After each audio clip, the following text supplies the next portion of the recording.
to the Alex Salmond Show, where we take a look at the state of the UK parliamentary parties as the political conference season begins.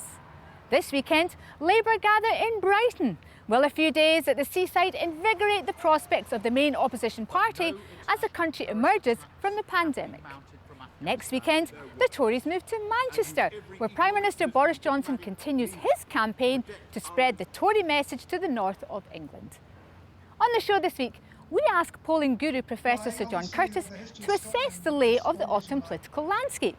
Then we question two conference veterans, former Tory Minister Edwina Currie and former Labour MP Chris Williamson, to outline the performance of Prime Minister Boris Johnson and his Labour counterpart, Sir Keir Starmer. But first, to your tweets, messages and emails in response to our show last week on the women of Afghanistan. Felix says, great discussion again tonight. Hearing guests being able to speak openly and honestly is such a change from the mainstream. Bob Howie says, so I wonder which country is next to fail to read history and not leave the place alone. Paris says, I think it's great that Alex brings forth not only the plight of the Scottish people, but also takes time to listen to speak to people who are affected by the corruptness that permeates other people and cultures, to bring people together so we can all be educated and not gullible. And finally, William Nicholl says, you need to help everyone in the cause for freedom and equality, not just at home. There is poverty in Scotland, but nobody's shooting bullets at us yet. Costs nothing to ask how someone feels. To the negatives, vent your anger at the people who make money out of ordinary people suffering. Thanks again for your show. Well, thanks, William, for writing in.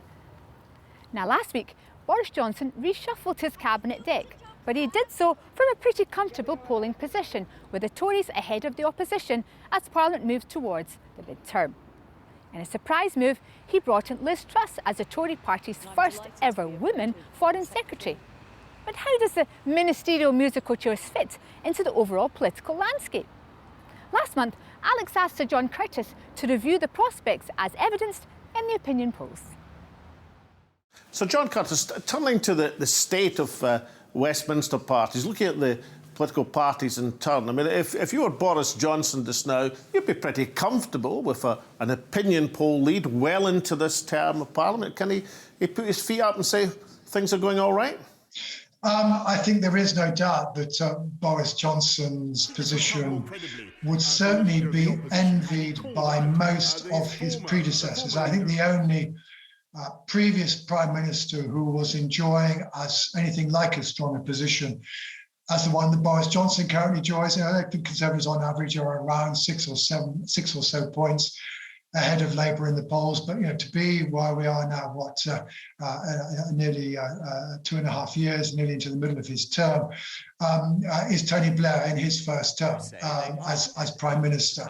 And for the most part, usually by the time we get to a middle of Parliament, a government is behind the opposition in the polls, and to that extent, at least, Boris Johnson is in a relatively strong position. And he's doing so despite the fact that, of course, that the pandemic, at least until the vaccine rollout, was not handled particularly well by the UK government, and that the UK has suffered a relatively high level of morbidity and mortality from the pandemic. And I think that few people would argue that Boris Johnson is not really a politician for difficult times. He's a sunshine politician. I don't think he's found handling the pandemic particularly easy. But of course, the crucial, stable position he's got is that the Conservative Party these days is essentially the party of Brexit. The vast bulk of its vote comes from Leave voters, and there isn't really any competition for that Leave vote. Since Nigel Farage has left the pitch again, Brexit Party, now Reform UK, are not picking up very much.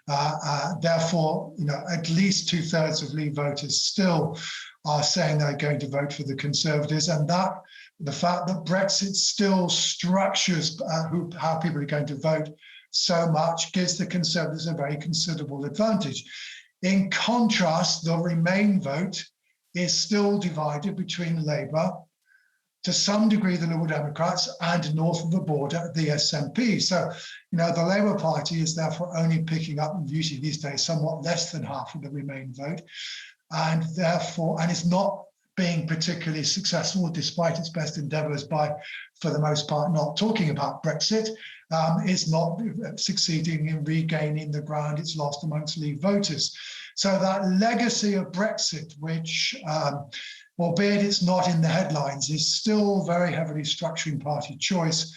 And because on the Remain side, the vote is fragmented, and on the Leave side, it's relatively concentrated, that's giving the Conservatives a ballast that means it's proven very, very difficult for Labour to get the Conservatives below 40% of the vote. So let's look at the two main Westminster opposition parties, or UK opposition parties, let's call them that. Labour's Sir Keir Starmer, a serious politician, you would have thought in these serious times he would have prospered, but that doesn't seem to be the case. Well, the Liberal Democrats look like dead as dodos, or perhaps parrots, but both Labour and the Liberals won by-election successes over the summer. Is there some light at the end of the tunnel for Labour and the Liberal Democrats? Well, let's start with Sir Keir Starmer.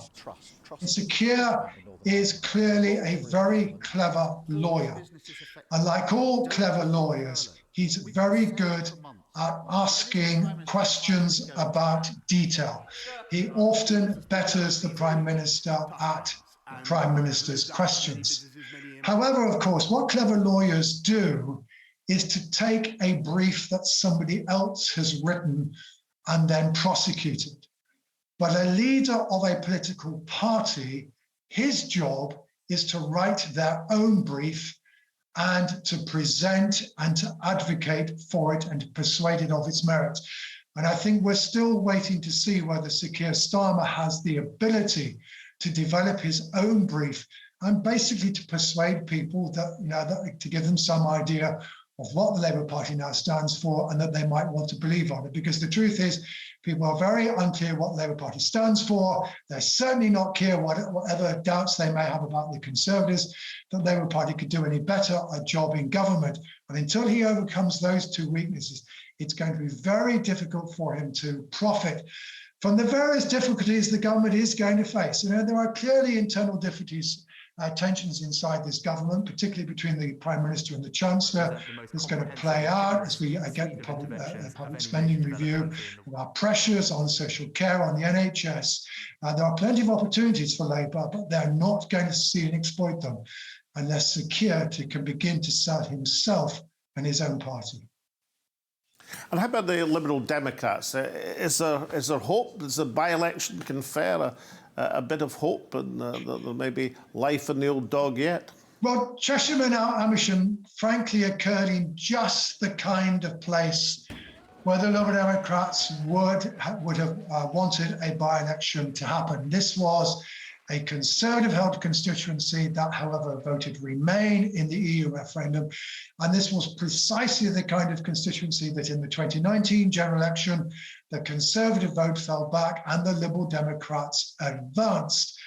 And in the circumstances of a by-election, what the Liberal Democrats were able to do, also assisted by a variety of local issues to do with HS2 and with planning, was to indeed squeeze the Labour vote and basically to profit from the fact that a lot of traditional Conservative voters in that constituency are not exactly enamoured of Boris Johnson and of Brexit.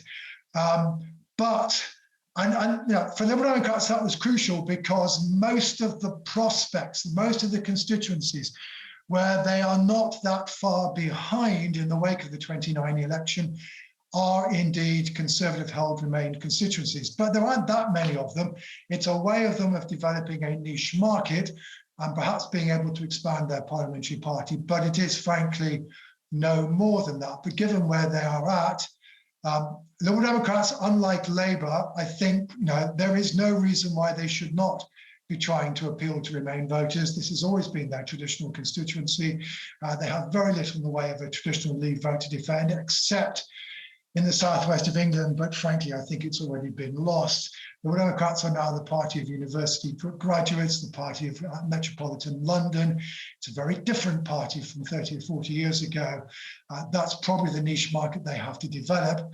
A bit of sign in the opinion polls more recently that they've recovered a little. But again, Sir Ed Davey, not the most charismatic of leaders. The Democrats usually need charismatic leaders to take off. So much like Sir Keir, Sir Ed now needs to use post-demic politics to set himself and his party as well.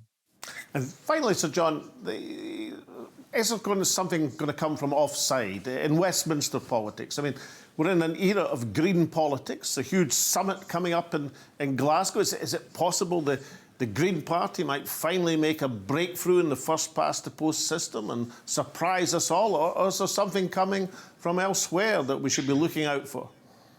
Well, obviously, the history of Scotland always reminds us that it's perfectly possible at the end of the day for a party to make a serious breakthrough through the first-past-the-post system. And as I like to remind people, we no longer really have a British party system. We only now have an English and Welsh one because the Conservative and Labour duopoly north of the border was eventually cracked in 2015. The Greens do show some signs of progress. They are running at around 5 or 6% in the opinion polls. They've done, however, they've had breakthroughs in the past. They had a breakthrough in the 1989 European election. They did pretty well, between 2015 and 2017.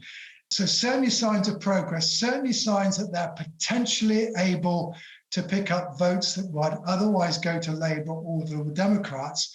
But for them to do well enough to start winning up constituencies while they've got one or two prospects, but they are quite limited. And it needs the ability of somebody like Karen Lucas, who's been able to make her Brighton constituency her own fiefdom. It needs a local person to be able to really begin to be able to make a breakthrough over a very high degree of local popularity in order to add that to the Greens' clear, but so far rather modest progress. I think at the moment the Greens are probably capable of doing damage to the opposition parties more than to make a breakthrough themselves. But certainly climate change is on the agenda and the Greens are certainly not going to go away. Professor Sir John Curtice, polling guru extraordinaire, thank you so much for joining me in the Alex Salmond Show. Not at all. You're welcome. Coming up after the break, Alex invites two former MPs to run the rule over their ex-colleagues. Join us then. Welcome back, and real political conferences are back. But are real politics back, or are they still frozen in aspic under the shadow of the pandemic? Alex asked legendary Tory Minister Edwina Currie and former Labour MP Chris Williamson what to look for in this conference season. Edwina Currie, if I could turn to you first. From a Tory perspective, it all looks a bit like plain sailing at the present moment, ahead in the opinion polls as they approach mid-term. But in real terms, I mean, look, there are shortages in the shops, the health service is nearing collapse, and we've even run out of carbon dioxide gas. I mean, why are the Tories doing so well when all these things are going wrong? We're in a similar situation, I think, to where Margaret Thatcher was back in the 80s, which is that although we don't have a majority supporting us, the opposition is split. In those days, you will recall, Alex, the opposition was split between Neil Kinnock's Labour and the SDP. And now the opposition is split between Keir Starmer's Labour and the Greens, who are taking a significant vote. And you often find, we found this in the local election up here, that if you have a constituency award where the opposition has Labour and the Greens fighting each other, then we romp ahead.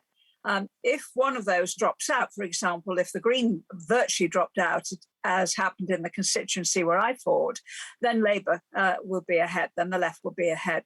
Now, the problems that happen, I think, are often seen as, well, they would face any government.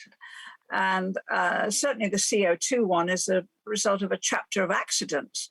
And we're in a better position than many other countries because we have a greater diversity of energy resources, including some of our own oil and gas. That said, when you get close to a general election, which isn't going to happen, I think, until 2024, then everything's got to come right. Chris Williamson, why is your old party so unable to apparently land a blow on Boris Johnson even when he puts his guard down? I think there's been a failure of leadership from Keir Starmer. He won the leadership on the basis of building on the legacy of Jeremy Corbyn, and unfortunately, far from being the unity candidate as he promised to be, he spent his time navel contemplating, really, in terms of trying to eradicate any kind of socialist elements within the Labour Party. And of course, has joined in this sort of bipartisan approach in relation to the COVID situation, and has been reluctant, it seems, to criticise the Prime Minister. You know, the big mistake that the Labour Party made, and it was something that I was railing about when I was still a member of the Parliamentary Labour Party, is this commitment to a second referendum. And they were perceived as the pro-establishment party, which is rather ironic given the record of the Conservative Party and the former Bullingdon Club member in the form of Boris Johnson as being portrayed as a sort of anti-establishment figure, which he was. But my argument was that we should take the Conservatives on at their own game, and we should have been arguing at that last election for getting Brexit done. My argument was, let's say we will get Brexit done. The only difference is that we will deliver a people's Brexit, not a banker's Brexit. And I think the fallout from that is still with us today. And I don't think the party's ever really recovered from that. That I think was a fatal error. Well, briefly for Chris Williamson, I mean, isn't it, in defence of Sir Keir Starmer, isn't it very difficult for an opposition leader at a time of pandemic crisis to emerge in an opposition role when the country expects the politicians to be unified in dealing with the pandemic? Isn't that a difficult situation for an opposition leader? Well, I don't think it was a difficult situation. I mean, the way in which the Conservative government handled the pandemic was catastrophic, and there was no real criticism of that by the opposition, by Sir Keir Starmer or any of his front bench.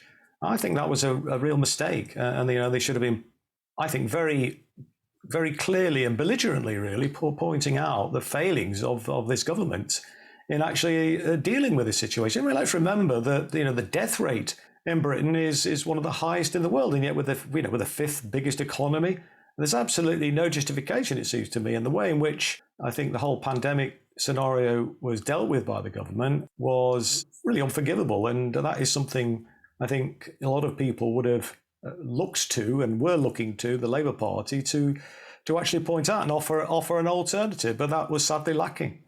Edwina Currie, Chris Williamson mentioned Brexit. Isn't that what's determining the Tory leader in the opinion polls? I mean, you as a member of Parliament, I remember well as a redoubtable Europhile, campaigning for the European Union, even when it was unpopular in your party. But now you and many others seem reconciled to Brexit. I mean, isn't that the secret of Boris Johnson's opinion poll lead? I think it's very much an important part. If we continue to suffer manpower shortages, as we are, then one of the effects of that is to push up wages.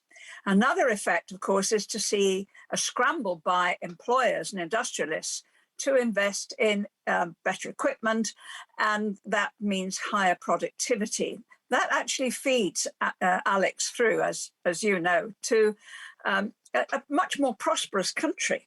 I mean, we have the million vacancies for jobs, and the push that's going on is to open the floodgates and let people come in from Europe again. I don't think they would come back in such great numbers anyway. I think this is what's going to happen. I had a conversation this morning with a friend whose husband is an HGV driver, but he only works locally. He's seen his wages go up 20%. He's seen some of his friends' wages double. And you know what?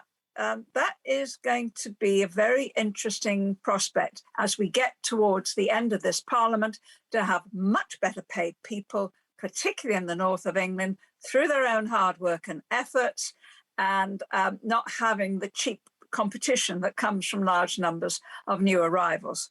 I think people are going to carry on voting Conservative on that basis. Chris Williamson, I watched the statement last week from the Prime Minister on the, I'll get this right, the AUKUS Asian Defence Pact that the UK has now entered into with Australia and America. And one extraordinary thing was the most pertinent, challenging question to the Prime Minister came from his predecessor, Theresa May, who asked him, does this mean that the UK is now committed to the defence of Taiwan against a Chinese invasion? Not a totally improbable prospect. Why is the Labour benches no longer having people who would stand up and ask about nuclear proliferation or the extent of treaty obligations or any of the key questions that an opposition should be asking under these circumstances? Where are these people gone, Chris Williamson? Well, many of them have been expelled or suspended, of course, and a lot of people are frightened now, it seems to me, to speak their mind in Sir Keir Starmer's Labour Party. And, we're seeing the propaganda building up, the anti-China propaganda building up. We should be seeing the opposition speaking out about and opposing. And what we should be arguing for is a huge investment in our public services. We have our own sovereign currency. Money is no object in this country. We have lots of spare capacity. The only kind of inflationary pressures that are generated is when the government spends beyond, or any entity in the economy for that matter, beyond the capacity to absorb it. And to see this latest nonsense, this AUKUS so-called, this deal between Australia, the UK and the US, is just another example, it seems to me, of how out of touch our political leaders are. They're not dealing with the real issues, the real problems that are confronting everyday people. I'm afraid to say that both New Labour and certainly the Conservatives see our public services as a cash cow for the private sector. And certainly that's what we've seen during this COVID crisis. And these are the sorts of issues, I think, the bread and butter issues, that politicians, and certainly Labour politicians, ought to be focusing on. And yet we seem to have this cosy consensus going on. And here's yet another example. This nuclear proliferation, and Sir Keir Starmer's falling over himself to agree with the Prime Minister. It's a disgrace. Now, Edwina Currie, I expect you'll have a different world view, but isn't it a question? It's only 5 years since David Cameron was falling over himself to cuddle up to the Chinese, and of course Hinkley Point, a massive investment in Chinese nuclear technology, while we're simultaneously exporting nuclear technology to Australia with China as the target. What's going on, Edwina Currie? Oh, the French were very, very upset about it, not least because they had the clue. They really didn't know anything about it. And I feel a bit sorry for them because they've lost this huge project, this enormous order for many billions of euros worth of diesel-powered engines. The French, the traditional enemy. And what AUKUS is going to do is enable them to have what lots of other countries, including France, have, which is nuclear-powered submarines. What the Prime Minister said last week, basically he was careful not to rule anything out. He said, the United Kingdom remains determined to defend international law.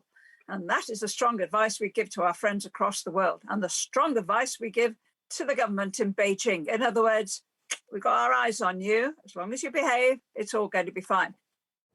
Now, can I turn to the conferences coming up? Labour going to Brighton this weekend, and then the Conservatives to Manchester the following weekend. Chris Williamson, do you have a conference memory that you could share with us, or a prediction as to what might go right for Keir Starmer? I'm not sure much is going to go right for him, although I think he might be able to drive through the changes which he wants to bring to the party. I think there's so many memories of party conferences stretching back 40 years in my case, but I suppose the one that really, and it's a disappointing one from my perspective, and it's one which actually changed or could have changed the course of history. And that was when Tony Benn stood for the deputy leadership of the Labour Party and lost it by the tiniest of margins. And indeed, have the same proportions in the Electoral College been in place that were in place when Tony Blair was elected leader, then Tony Benn would have been the deputy leader by a substantial majority. And had he been elected on the same basis that Jeremy Corbyn was elected the leader, then he would have stormed in with probably an even bigger majority than Jeremy achieved. But I just remember that conference. It's sort of etched on my memory, really, and the level of disappointment, because Tony Benn had overwhelming grassroots support. He was an incredible communicator, someone who was a towering figure in the political world, and I think he would have been a brilliant deputy leader. Indeed, in my opinion, the best Prime Minister that Britain ever had. Edwina Currie, a conference memory from you of all the Conservative Party conferences and the fringe events that you went to over the years. Is there an outstanding memory which might be one that might cause Boris Johnson pause for thought as he prepares to accept the adulation in Manchester? 1975 was the first party conference that Margaret Thatcher addressed as the new leader of the opposition. And I went along, and I was newly elected as a Birmingham City Councillor. And I heard her speech talking about how the state should be our servant and not our master, and that we should fight socialism, everything that Chris stands for. And I found it very thrilling, very exciting. And I put in slip after slip to speak in debates. And eventually, I wasn't being called. And eventually, I went up to the Speaker's desk and I said, "Why am I not being called?" And an extremely nice woman called Rachel Deitch looked at me and she said, "Because you're not important enough, Edwina. Go away and come back when you are." And so I next went to the conference in 1981, by which time I had chaired Birmingham Social Services. I was about to chair Birmingham Housing, and I'm becoming a national name. I put in my slip. I got to speak. I got cheered to the rafters. And the next year I got adopted for a seat. And the rest, as they say, is history. Edwina Currie, Chris Williamson, thank you so much for appearing on the Alex Salmond Show and giving us your very different but equally well-informed points of view. Thank you very much. After the paint-dry boredom of the Liberal and SNP online conferences, it's not only political journalists who will welcome conferences moving from the virtual world to the real world. However, merely holding real conferences does not guarantee a return to real politics, and the government is still benefiting from incumbency in dealing with national crisis of the pandemic. When that shadow is lifted, the real challenges of inflationary pressures limiting economic recovery, record high health service waiting lists and empty supermarket shelves may well blow the Tory ship of state rapidly and substantially off course. However, there is little sign as yet of a convincing opposition narrative from the Labour Party or a new upsurge from the Liberal Democrats or the Greens. Given all the recent epoch-making political turbulence, Captain Boris and his new crew are in the extraordinary position of steady as she goes. But for now, from Alex, myself and all at the show, it's goodbye, stay safe, and we hope to see you all again next week.